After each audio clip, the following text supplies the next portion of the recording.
What's up guys, Justin here with TheSketchUpEssentials.com. So in today's video, we're going to check out a cool new feature in SketchUp for iPad that allows you to quickly create rendered images using AI in your scenes. Let's go ahead and just jump into it.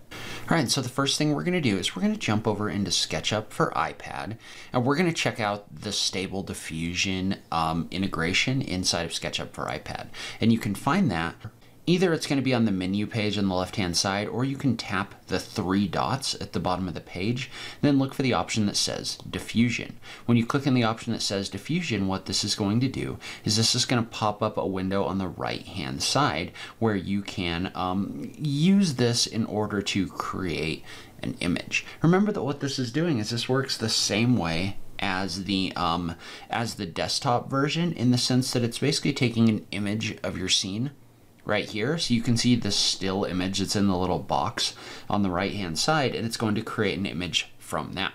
So for example, very simply, if I was to take this right here and just type in a description, so man standing on top of a mountain, and click on generate, this is going to take the image that you have in your box, it's going to upload it to Stable Diffusion, and it's going to generate 3 images. And note that your prompt is really going to drive what's created from that image. And so right now, notice what it did is it took your person model right here, and it took some liberties with this, obviously, but it basically created what we've described, a man standing on top of a mountain right here. And then you can take these images, you can click on the share button, and when you click on the share button, you can save that image to your library, or you can email it or text it or whatever. But let's go ahead and let's do something with an actual building. So I'm going to start by getting rid of this character. We'll go to the 3D warehouse, and we're going to download a model from Ito Ralph, the Stella Gracia School in Palu. So we're just going to take this, we're going to download it into our model. All right, and the first thing I'm going to do is I'm going to go into my styles, and I'm going to turn section cuts off right here. Whoops. And then we can go ahead and close that. But we've got this image in here like this. Let's say we wanted to create a rendering. So I'm just going to click in here under Stable Diffusion. And so first I'm going to pick a style. So notice how you have different options in here for different styles that you can select. So in this case, for example, we're going to pick an exterior photo, and we're going to go ahead and we're going to type in exterior photorealistic image of a school architectural model. And notice how there's options in your settings right here. And within your settings, and this is going ahead and this is uploading a copy of this image, which is fine. Notice how there's options in here to set how strongly your image will respect the model geometry, or the geometry that's already inside of your image, as well as how strongly it's going to follow along with the prompt. But notice what this does is this takes this and this generates multiple different images. One thing I wish this did that it's not doing is I wish it gave us a way to look at this in a larger way. It's just kind of like small right now. But you can take these images and you can share them. And so like this, for example, is the image that's created that we had saved. So, and it has a lot of the typical AI things going on, right? Like some of the geometry doesn't necessarily make sense. Your parking lines are just kind of like scribbles across the page. You know, you've got this kind of like weird grass area off to the side that kind of steps for no reason at all. So, I mean, it's a cool rendering and it's great for ideation, but again, like actually having it make sense, it doesn't necessarily make a ton of sense just in the way that it's been drawn. But again, for ideation, I think this is a really cool tool. And so let's go ahead and let's close Diffusion, and let's talk about what I think is probably the most powerful function in here. So I think the most powerful function in here is this is actually going to integrate with your annotation mode. So let's say that we were to toggle our section cuts back on like this. And I'm going to go ahead and turn section planes on for a second. And let's say we were to move this down so that we had cut out the first level right here. Then we can toggle our section planes back off. But say we were to cut this building like this, well then if I jump over here into markup mode, what I can do is I can actually mark on top of this. We'll go ahead and click on done. So remember, this creates a scene with that markup on top of it. But then you can come over here into Stable Diffusion and notice how that's going to take an image right here. And we can type in a description and click on Generate.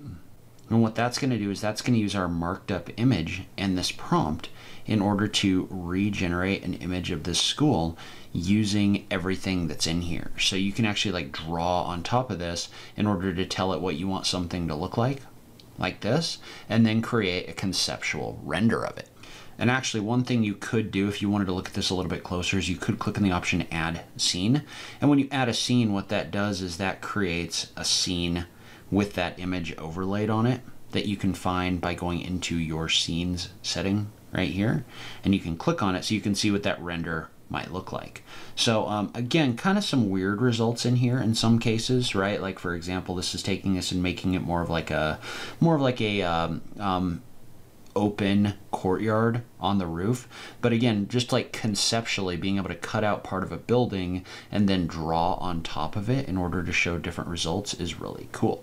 And the cool thing about this is say that we didn't like the way that this looked, what we could do is we could create a new markup. So I could just come in here and create a new markup right here. I'm going to go ahead and make my edges a little bit thicker, and we'll just draw this quickly, but we're going to draw this up. So say we wanted to look at something different like this, we could create a new markup and then a new Stable Diffusion, and we can click on the refresh button to get a new copy of the image. But if we click on Generate, it's going to generate a new render for us with this new sketch. And now I think this is going to show some of the weaknesses of this tool right here. So like this one, for example, is probably the best of the images, but notice how it created it as kind of like this open space as opposed to a closed space. So I don't necessarily want that, but it does give me some kind of interesting ideas with the verticals in here. So I could come back in and just adjust that markup in that scene. So we're just going to go back into this markup right here. I'm just going to add to it. And we can go ahead and rerun the diffusion.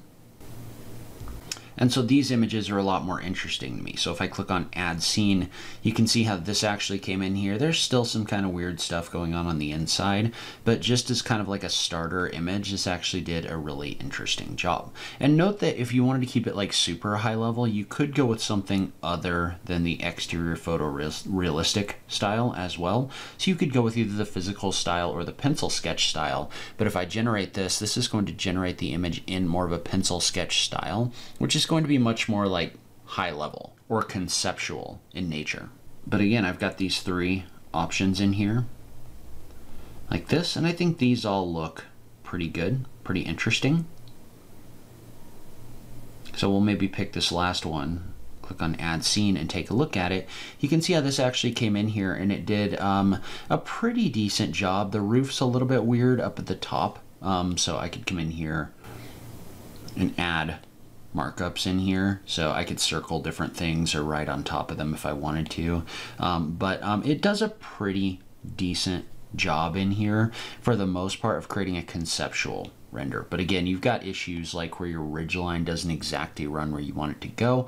That is kind of a limitation of AI rendering in general, but this application of being able to take a model and then sketch on top of it and then create a conceptual render, I think is pretty cool. All right, so that's where I'm going to end this video. So again, we've got some of the same limitations we've always had with AI. You don't have a ton of control over the final result. You're mostly controlling it with your prompt, but being able to sketch over an image and add annotations and then render from that, I think is a pretty cool function. But I'd love to hear from you in the comments down below. What do you think about this tool? As always, thank you so much for taking the time to watch this, and I'll catch you in the next video. Thanks, guys.